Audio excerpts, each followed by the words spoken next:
também.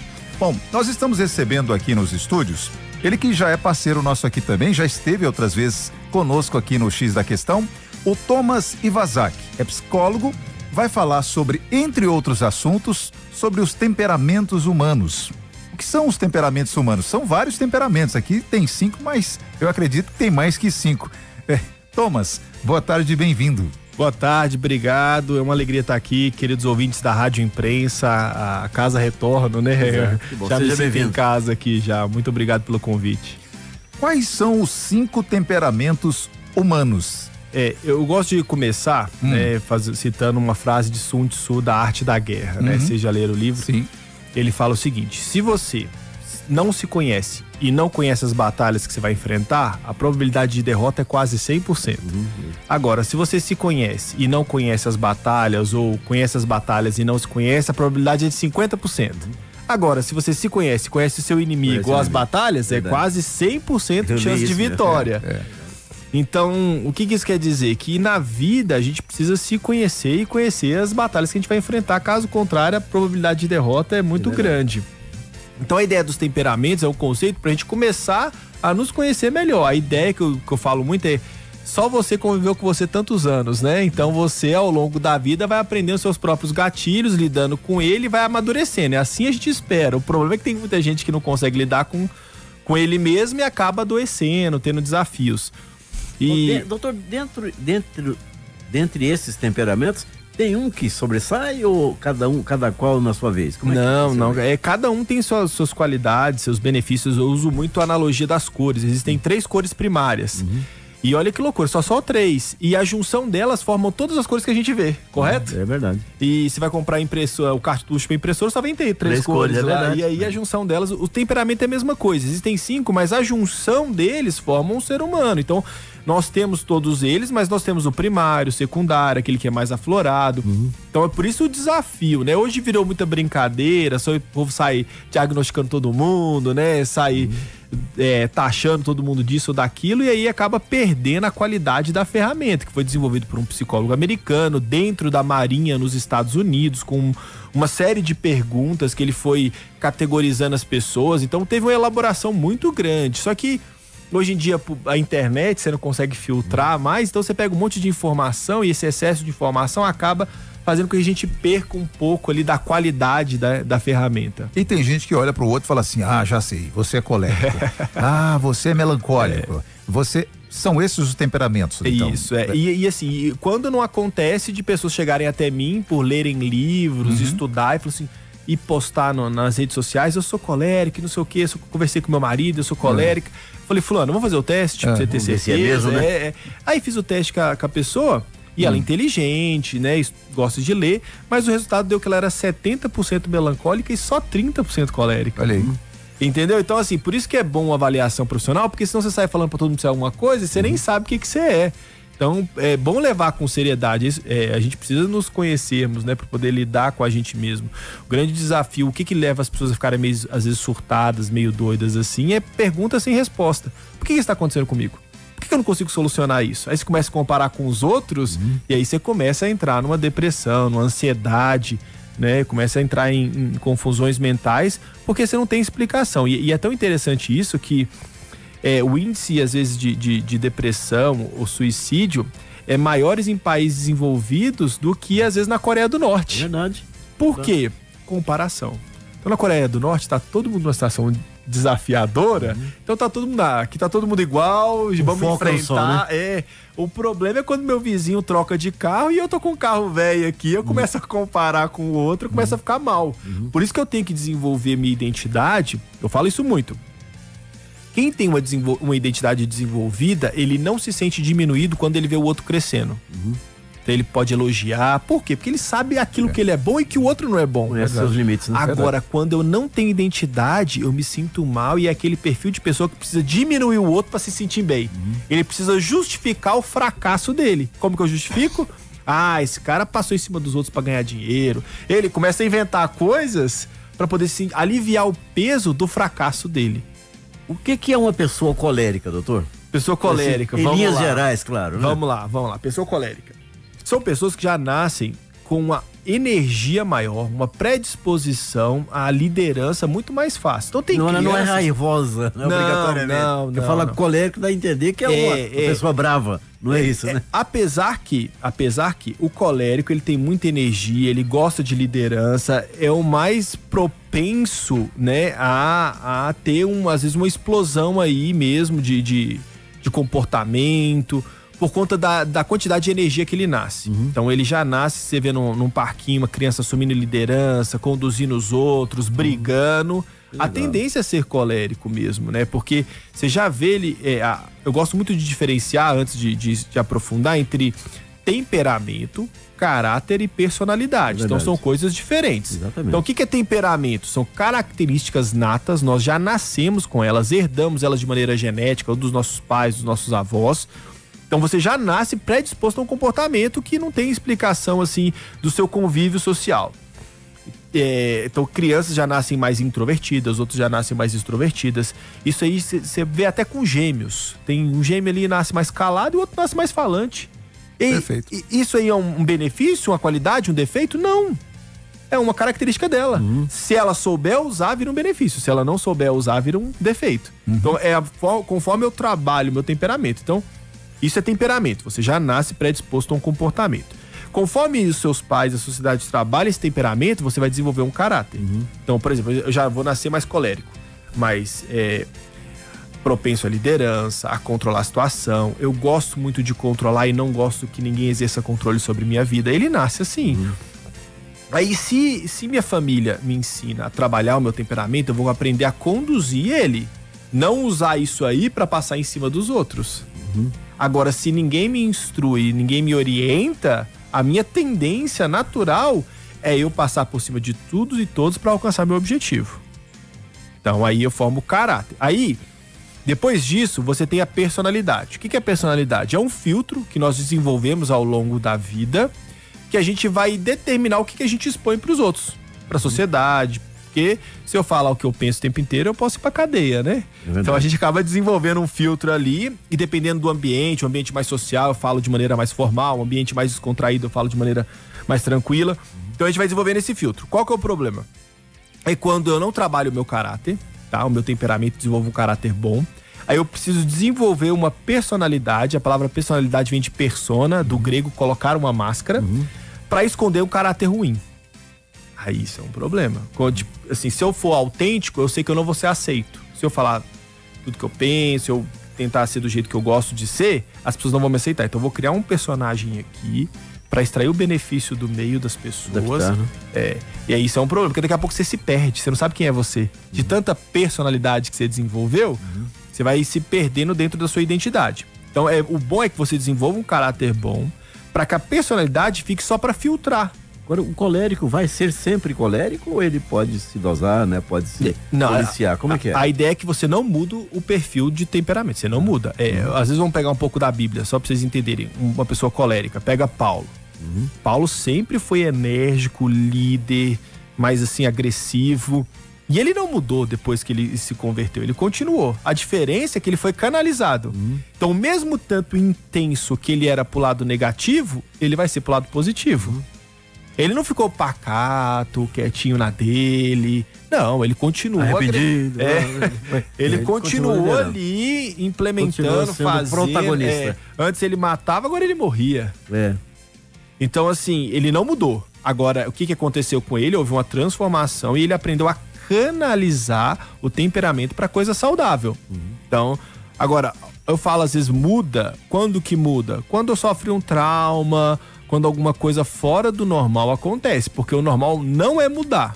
O normal não é mudar, o normal é você permanecer com o temperamento até o resto da vida. O que acontece é, ao longo da vida eu vou me conhecendo, vou me trabalhando, para que esse temperamento eu consiga extrair o melhor dele. Doutor, tem pessoas que, aquela história do, vixe, falei, não percebi, depois que falei me arrependi, mas já não tem como voltar atrás. Sim. É muito rápido.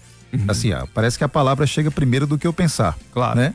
E isso acontece com algumas pessoas. Quando você tem eu não sei se é um problema ou se, né? Eu tô dando aqui um exemplo, mas eu já conheci alguns casos. A pessoa fala, nossa, eu falei, foi sem querer, mas já falou, não adianta. Como lidar com isso? Faz parte do colérico também? Seria mais ou menos porque são pessoas que têm que não tem papa na língua, digamos assim. Não. Normalmente quem faz isso é o sanguíneo. O sanguíneo fala sem pensar. Ele é mais voltado pelas emoções. As emoções controlam mais ele. Então ele deixa as emoções controlar mais fácil. O colérico não, ele tem um domínio próprio muito grande. Então ele consegue habilidade de oratória, por isso que é fácil para ele liderar. E por isso que aí tem que ser trabalhado para não usar isso para passar por cima das pessoas. Sanguíneo é aquela pessoa que você não pode perguntar se tá gordo ou não, que ele vai e responde, tá gorda. Mais ou menos isso. Mais ou menos. O sanguíneo é assim, são pessoas que recarregam energia com interação social.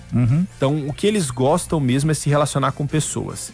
E aí, por conta disso, eles são baixos em organização, em disciplina, em horário. Então, são dificuldades que eles já nascem com ela. No entanto, eles são ótimos vendedores, comunicadores. Interagem muito bem. Né? Ele tem uma qualidade deles que é muito boa, que chama otimismo. Mas a gente não valoriza tanto, mas nos Estados Unidos, uma empresa de seguro americana chamada MetLife, ela fez uma pesquisa. Ela resolveu contratar funcionários. Metade ela contratou baseado em experiências pré-existentes e a outra metade ela contratou somente baseado em otimismo. Em quão otimista, pensamento positivo, de que vai dar certo, a pessoa tinha. Bom, no final de um ano, os otimistas venderam 20% mais do que os que já tinham habilidade pré-existente. Em 2 anos, quase 40% mais. Então, assim, é aquela pessoa que as coisas estão ruins, não, mas nós vamos conseguir, vamos dar a volta por cima. Eu não tenho as ferramentas, mas eu vou achar, eu vou descobrir, eu vou atrás. Então, o otimista, ele tem, o sanguíneo, ele tem a habilidade de chegar no ambiente que todo mundo tá meio pra baixo e colocar o ambiente pra cima, alegre, feliz. Só que se ele não se trabalhar, é aquilo, ele fala sem pensar, ele se arrepende depois, ele volta atrás. São 18h18, nós estamos conversando aqui com o Dr. Thomas Ivazak. Ele é psicólogo, né? É teólogo também. Ele tem o currículo dele, né? É extenso. Então, tem, claro, dentro desses que nós estamos avaliando aqui, nós não, o senhor, né? O senhor que é o profissional dessa área, tem a figura também do melancólico, né? O que é uma pessoa melancólica, né? Porque tem interpretações diversas, né, sobre isso, né? Sim. O melancólico seria quase que o oposto do colérico. Então, o colérico nasce extrovertido, o melancólico nasce introvertido. Então, são crianças que já nascem mais voltadas para o pensamento, imaginário, concentração. Então, eles são voltados para objetivo e tarefa, e os outros são para relacionamentos e pessoas. Então, são pessoas que não precisam tanto de interação social, escolhe pouquíssimas pessoas para se relacionar. E quase todos os gênios, né, e pessoas muito inteligentes, são melancólicos. Porque ficam mais no campo ali da imaginação, do pensamento, do estudo. Então são pessoas que conseguem ficar focado em uma tarefa por muito tempo sem precisar de interação social. E por conta disso faz deles serem especialistas naquela área. O Thomas Edison, como é que se desenvolveu a lâmpada? Eu errei 1000 vezes, né? Ou seja, ele ficou muito tempo ali tentando, os outros temperamentos existem no meio do caminho. Ele não, ele tá ali pelo desafio, pela concentração e ele não tem essa necessidade de tanta de interação social, ele escolhe pouquíssimas pessoas para se relacionar. Qual que é o desafio do melancólico? Como ele escolhe poucas pessoas para se relacionar, ele se dedica muito para essas pessoas e espera o mesmo dessas pessoas. Quando essas pessoas pisam na bola com o melancólico, é um problema muito sério para ele, tem dificuldade de perdoar. Porque enquanto você tem vários amigos, ele só tem você e mais um. Então se você pisou na bola com ele te escolheu, ele vai ter dificuldade de fazer outro. Então se ele escolheu poucas pessoas, ele espera que essas pessoas o tratem como ele trata elas. Ele se frustra com facilidade. Se frustra. E ele sabe lidar com o seu próprio emocional de maneira muito fácil. Ele entra na depressão e sai e ninguém nem percebe. Qual que é a dificuldade dele? Lidar com o emocional dos outros. Colocou mais uma ou duas pessoas, ele tem dificuldade de expressar sentimento, de receber sentimento. É aquele tipo de pessoa que não gosta de ganhar presente. Porque quando ele ganha um presente, ele pensa, puxa, eu vou ter que comprar um pra essa pessoa, tô devendo ela. Ele não fica feliz.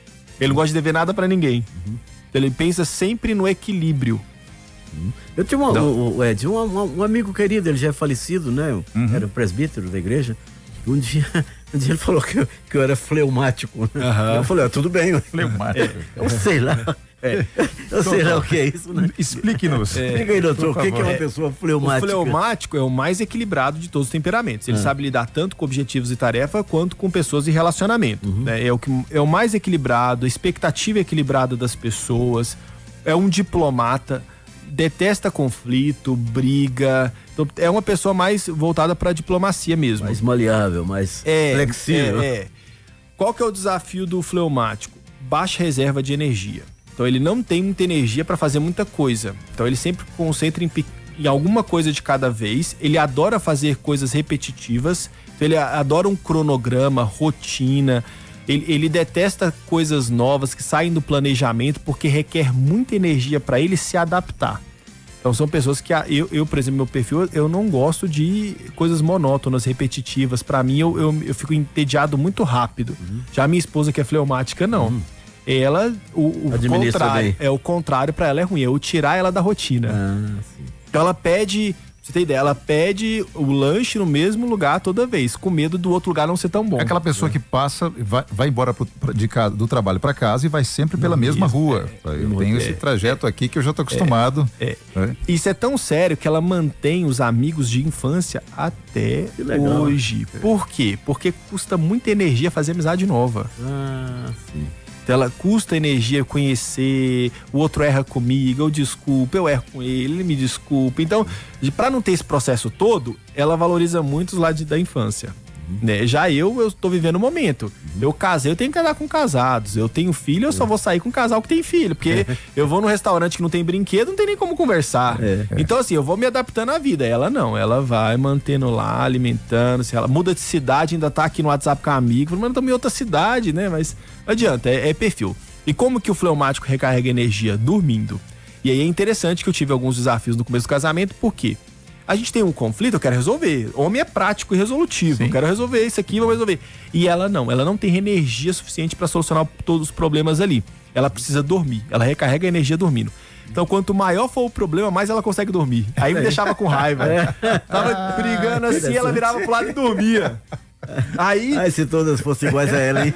No outro dia, ela acorda já disposta a solucionar o problema. Ela fala, não, legal. Agora sim, o que você quer? Vamos resolver. E aí ela resolve mesmo. Mas se eu tentar solucionar naquele momento, eu discuto 2, 3 horas com ela e não chega no fim, não. Doutor, tem um ouvinte participando aqui, o Gabriel, é lá do bairro Ana Carolina. Ele tá querendo saber o seguinte, olha, pergunta pro doutor. Pessoa que tem dificuldade em chorar, até mesmo em morte de familiares, é normal?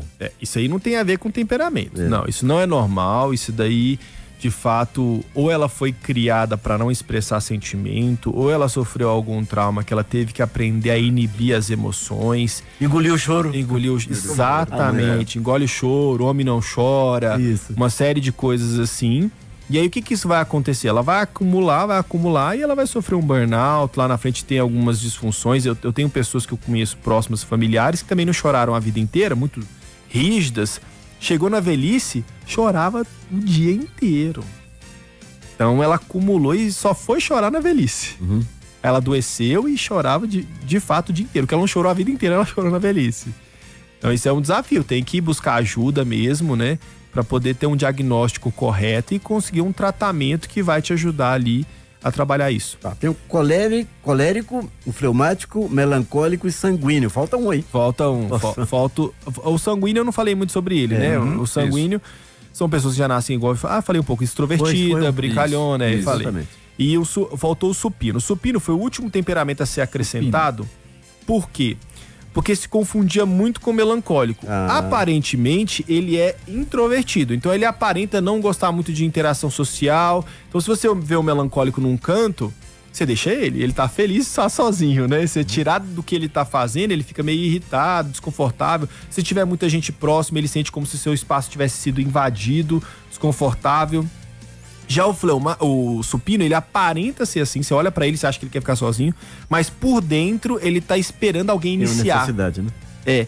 Ele não inicia, ele só responde. Então se ninguém iniciar com ele, você vai achar que ele é um melancólico. Agora, quando você inicia, você vê a diferença. Então você precisa iniciar pra ver a diferença. O semblante dele até muda. Não, me chamou, que legal, tava esperando alguém me chamar. Porque se dependesse dele tomar iniciativa pra fazer algo, pra iniciar a interação, ele nunca iria. Ele tem muita dificuldade em iniciar, mas ele responde muito bem. Então são pessoas altruístas, verdadeiras, amigas. O grande desafio é que são pessoas muito carentes. Bom, doutor, numa família, né, é possível haver múltiplos temperamentos, né? Sempre o pai há. é fleumático, a mãe é sanguínea, né? O genro é melancólico.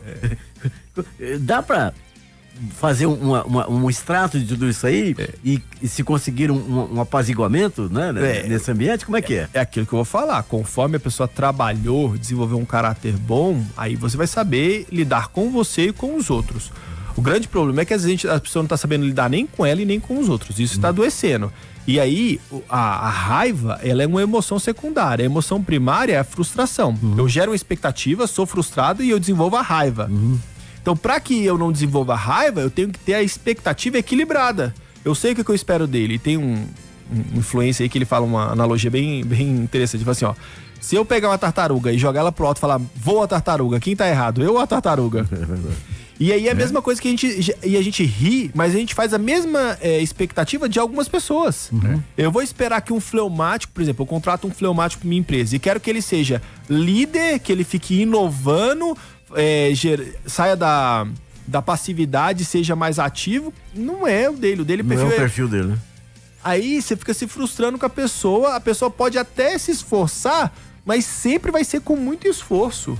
Aí eu pego, por exemplo, um melancólico e coloco... Eu tô atendendo um gerente de banco e o perfil dele é melancólico. E ele já pediu inúmeras vezes, me coloca no estratégico, me coloca no administrativo, mas me tira de lidar com gente aqui, com pessoas e tudo mais, pra extrair o melhor dele. Tanto que ele tá afastado por saúde mental, pelo estresse no trabalho. E não precisaria disso. Se o gerente ele soubesse disso aí, teria canalizado e ele um excelente funcionário. Produzir mais em outra área, né? Muito mais. Boa, agora que nós vamos para a pergunta boa agora, essa aqui. Vamos lá. Mediante todas essas características, tem uma turma aí que ensina ser líder, liderar, conhecer, tem os coaches de tudo, né? No caso, o cara chega e fala assim, não, você tem um perfil para ser... E aí, o que você quiser. O que você quiser. Exatamente. Né? Então, você falando isso, doutor, eu fico pensando o seguinte, essa turma agora, para desenvolver, vai ter que reorganizar o curso lá, vai ter que dar uma olhada, vai ter que reformular a apostila, porque como que ele vai liderar, como que ele vai entregar a liderança para um cara que não tem perfil de liderança de jeito nenhum, que não tem aptidão? Exatamente isso aí que eu falo sempre no meu perfil. O grande problema de hoje é a falta de contextualização. Eu pego um monte de informação boa, excelente, mas eu não contextualizo para minha realidade, eu me frustro. Ele me vende o curso, eu compro, faço tudo que ele mandou e não dá certo. Eu falo, mas por que não deu certo? Porque eu não tenho perfil. E aí a tendência que nós temos no mercado é o quê? Os coléricos que já nascem com essa habilidade maior de comunicação, de extroversão, de liderança, eles começam a colocar uma fórmula para todo mundo copiar eles para alcançar o sucesso. Olha, eu fiz isso, me copia. Isso, deu certo. Deu certo. Olha meu carrão aqui, olha minha casa. E se você não conseguir, é porque você não fez certo. Exato. Aí você começa a entrar, se frustrar, ter sérios problemas emocionais. Isso é muito, muito sério. E aí eles estão ali para vender. Então é aquela questão, né? Quando tá prometendo a venda, os caras prometem tudo. Na hora de entregar... Promete o céu.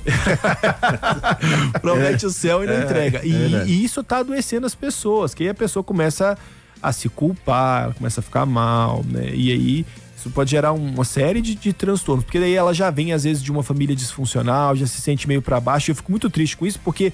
eles estudam pegar na emoção da pessoa. Vamos pegar na dor. O que é ensinado assim, vamos pegar na dor para poder vender. Agora, que triste esse tipo de mentalidade. Como é que a pessoa faz então para se conhecer, né? Quem sou eu, né? Como é que funciona isso? Claro que são vários fatores. Duas coisas determinam o nosso comportamento: a nossa formação familiar e o nosso temperamento. Então você junta as duas coisas. Então a família que você nasceu, as coisas que você aprendeu, a cultura, o meio e as questões pré-existentes genéticas, que é o temperamento. Aí você vai ter que descobrir o seu temperamento, existe o teste, tem o site meutemperamento.com.br, você faz lá, ou se não você compra o livro, lê, ou você faz o curso pra você começar a se familiarizar, descobrir o seu, entender. E a melhor maneira, eu acho, que é uma terapia. O que é uma terapia? É quando você vai pegar uma outra cabeça, tá? Que tem ferramentas, habilidades, experiências. Você vai pegar a sua vida, sua experiência, e vocês vão colocar os dois juntos, vão somar para tentar fazer uma linha de raciocínio ali coerente. Olha, o caminho que você tem que trilhar é esse. Por isso, nada substitui uma terapia individual. Essas palestras, treinamentos e tudo, é tudo pra massa, né? Eu jogo a rede aqui, quem pegar, pegou. Eu não sei pra quem que eu tô falando, eu não sei o contexto daquela pessoa. Exatamente. Então eu começo a falar frases de impacto que realmente impactam as pessoas, mas não é contextualizado pra realidade dela. Né? E aí a terapia, ela vem pra isso. Só que assim, não pode ser qualquer terapia, não deu certo em um, vai em outro, enfim. Tem esses desafios aí, mas o melhor caminho é esse. A gente tem que entender que a gente carece aí, né, de outras pessoas que tenham mais maturidade em todas as áreas. Você vai começar uma empresa, se você começar com alguém que tem 30 anos de experiência, você já sai na frente de um monte de gente. Mesma coisa do autoconhecimento. Se você for com alguém que já tem anos de bagagem, de testes aplicados, de experiência, vai te ajudar. Case de sucesso. É isso, tá certo. O problema, às vezes, o case é só propaganda, né? E aí o cara é colérico e quer vender o case pro melancólico. Tem isso também, né? Doutor Thomas Iwasaki, psicólogo, ele que nos dá sempre a alegria da sua presença aqui no X da Questão. A gente espera que o senhor volte. O tempo corre, urge, passa muito rápido, né? Nem falei. Tava tão bom, né? Não, mas passa muito rápido. Vamos agendar para ele voltar aqui. Vamos agendar, com certeza. Se ele quiser e puder, né? Com certeza. Eu queria que o senhor passasse mais uma vez aí o contato, a rede social, onde o pessoal encontra o senhor também, onde o senhor atende. Tá, vamos lá. O melhor lugar é o Instagram hoje em dia, né? Lá vocês vão ver os vídeos, os cortes, o conteúdo, o curso, o teste, tem tudo lá. Então é Thomas Foco na Mente, né? Tudo junto. Então é Thomas Foco na Mente. Thomas com TH. TH e S no final. E o site é www.meutemperamento.com.br. E aí lá também você vai ter os cursos, você vai ter as questões. Agora no Instagram você tem o contato lá do consultório para poder agendar, para poder conhecer melhor. A equipe vai te receber lá, te orientar e te direcionar. Que legal. Muito bom. Muito bom mesmo, né? Parabéns, né? Que legal, né? Que fechamos a semana né? Com uma estrutura legal de boas informações para o público ouvinte, né? Maravilha, 6h32 agora, nós vamos ao intervalo e daqui a pouco de volta o X da Questão. Continue conosco.